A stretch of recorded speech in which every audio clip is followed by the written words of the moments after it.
Assalamu alaikum. Welcome to my channel Science by Me. Today I am going to tell you a briefly short note about active and passive voice structure, so it may be helpful for your tomorrow's paper. Simply हमने बस सिर्फ जो subject है उसको object से replace कर देना है और थर्ड फॉर्म और बाय लगाना है। तो सीक्वेंस वाइज देखते हैं हम इसको कैसे हम कंटिन्यू करते हैं। सबसे पहले अगर हम प्रेजेंट इंडेफिनिट की बात करें तो इसका स्ट्रक्चर हमें पता है, subject plus do does plus first form plus object आता है। तो सब्जेक्ट और ऑब्जेक्ट की तो जगह रिप्लेस होगी सब में, थर्ड फॉर्म और बाय सब में लगेगा। अब हमने हेल्पिंग वर्ब देखना है। डू डज जो है हमेशा इज़ आर एम में चेंज होगा, ठीक है। डू डज हमेशा इज़ आर एम में चेंज होगा। अगर हम कॉन्टीन्यूज़ को देखें तो कॉन्टीन्यूज़ में जो इज़ आर एम है उसके साथ हम फर्स्ट फॉर्म और आई एन जी लगाते हैं तो वो सेम एज इट इज़ रहेगा, बस बीइंग लग जाएगा। कॉन्टीन्यूज़ में बीइंग लग जाएगा। तो इससे हमें पता चल रहा है कि डू डज हमने बिल्कुल यूज़ नहीं करना पैसिव में। जहाँ पे भी डू डज या फर्स्ट सिंपल सेंटेंस आएगा उसको हमने इज़ आर एम से रिप्लेस कर देना जस्ट। और जो कॉन्टीन्यूज़ वाला है, जो इज़ आर एम वाला है, वो एज इट इज़ रहेगा, उसमें हमने जस्ट बीइंग लगा देना है। अभी एंड पे मैं इनकी एग्जांपल्स भी आपको समझाती हूँ। फिर अगर हम परफेक्ट की बात करें, परफेक्ट में हमें पता है कि हैज़ हैव और थर्ड फॉर्म आती है। तो जो हैज़ हैव और थर्ड फॉर्म है उसके साथ हमने बीन लगाना है। मतलब first present definite simple as it is आ जाएगा इज़ आर एम के साथ, कॉन्टीन्यूज़ में इज़ आर एम के साथ बीइंग आ जाएगा और परफेक्ट में हैज़ हैव के साथ बीन आएगा, ठीक है। इसी को अगर हम जो प्रेजेंट परफेक्ट है हैज़ हैव बीन को हैज़ हैव बीन के साथ अगर हम बीइंग भी लगा दें तो ये प्रेजेंट परफेक्ट कंटिन्यूस बन जाएगा। जो सिंस और फोर वाला होता है ना, तो इसमें बीन और बीइंग दोनों चीज़ें आ जाएंगी। इसी तरह अगर हम पास्ट इंडेफिनिट की तरफ जाएं, ये हमें पता है सेकंड फॉर्म और डिड इसमें यूज़ होता है। सिंपली थर्ड फॉर्म में चेंज हो जाएगा। जिस तरह do does is are am में चेंज हुआ है तो डिड हमारा वॉज वर में चेंज हो जाएगा। फर्स्ट जो इंडेफिनिट वाले सेंटेंसेस है ना वो सिंपल रहेंगे, बस डिड वॉज वर में चेंज हो जाएगा और थर्ड फॉर्म लग जाएगी साथ। और अगर कॉन्टीन्यूस की तरफ आएँ तो same as it is was were first form और आई एन जी सारा कुछ एज इट इज़ रहेगा, बस साथ बीइंग लग जाएगा। जैसे प्रेजेंट कॉन्टीन्यूस में इज़ आर एम के साथ बीइंग लगा है तो पास्ट कॉन्टीन्यूस में वॉज वर के साथ बीइंग लग जाएगा। सिंपल में जस्ट डिड वॉज वर में चेंज हुआ है और कॉन्टीन्यूस में वॉज वर के साथ बीइंग लग गया है। इसी का ही अगर हम पास्ट परफेक्ट देखें तो पास्ट में हमें पता है हैड और थर्ड फॉर्म यूज़ होती है, तो बीइंग हमारा बीन से रिप्लेस हो जाएगा। जैसे प्रेजेंट इंडेफिनिट में हैज़ बीन और हैव बीन लगा है तो यहाँ पे हैड बीन आ जाएगा। और इसी तरह पास्ट परफेक्ट कंटिन्यूस में बीन और बीइंग दोनों का यूज़ हो जाएगा।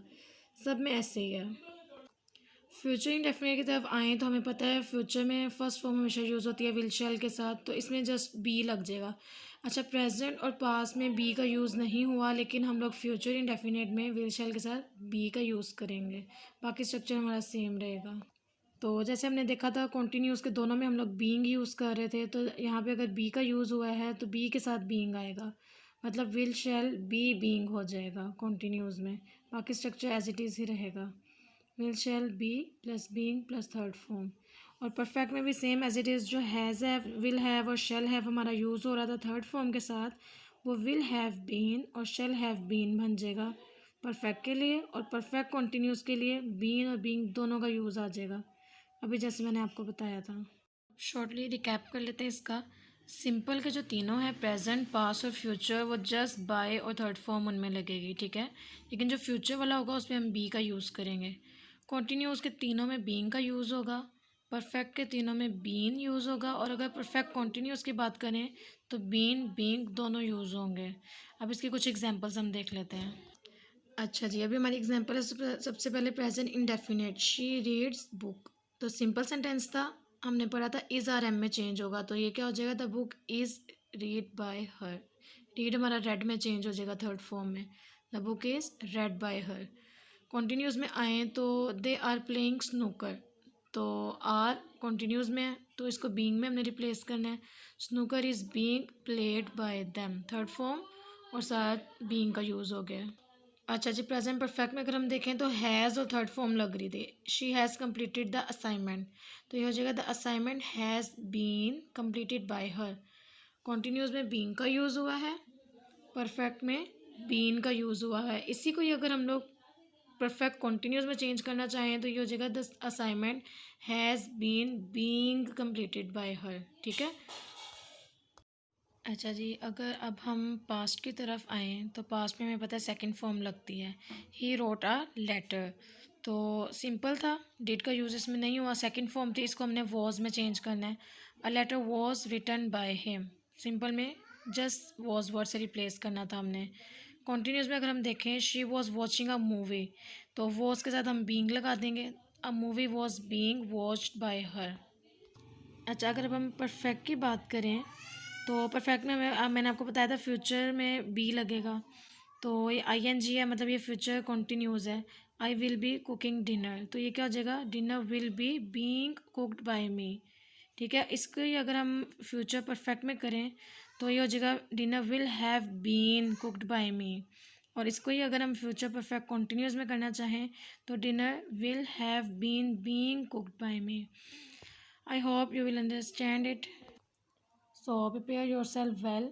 ठीक है, for more updates stay tune, comment me below so that I will make more videos like this.